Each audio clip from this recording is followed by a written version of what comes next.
হ্যাঁ রে বল। ফ্রি আছিস? হ্যাঁ হ্যাঁ হ্যাঁ বল। শোন, আরে রাহুল কালকে আমার সাথে ব্রেকআপ করেছে আর আজকে কি? রিয়ার সাথে না না না, আমি যাবো না, মাসি থেকে তো পাঠিয়ে দিয়েছি। যাইনি এখনো মাসিরা। খোঁজ নাও, ফোন করো তাহলে। হ্যাঁ হ্যাঁ বল। হ্যাঁ, যেটা বলছিলাম যে রাহুল রিয়ার সাথে ডেট করছে, লাইক রিয়েলি, মানে না না, ওটা দিও না। ওটা বাচ্চাদের জন্য। না না না, আলাদা আছে তোমাদের জন্য, খাটের ভেতর রাখা আছে, দেখো। নিচে নিচে, হ্যাঁ পেয়ে যাবে, দেখো। হ্যাঁ হ্যাঁ হ্যাঁ বল, কি বলছিস? বলবো। হ্যাঁ হ্যাঁ। তো আমি ভাবতেও পারছি না, মানে ব্রেকআপ হয়েছে কদিন যাক, তারপরে অন্য কারোর সাথে ডেট। কখন এলি তোমরা? এহ, এই বসো বসো বসো, এই মামুনি আসেনি? আরে বাবা, কেন আনলে না কেন? এই বসো বসো, আমি কোল্ড ড্রিঙ্ক আনতে দিচ্ছি। হ্যাঁ বসো বসো বসো বসো। হ্যাঁ রে বল, তুই বল তুই বল।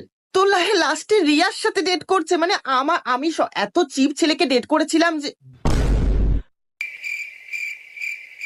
হ্যাঁ আনতে পাঠিয়ে দিয়েছি, বসো বসো, হ্যাঁ এক্ষুনি আসবে। হ্যাঁ হ্যাঁ বল রে। তুই কি ব্যস্ত আছিস? আরে তোর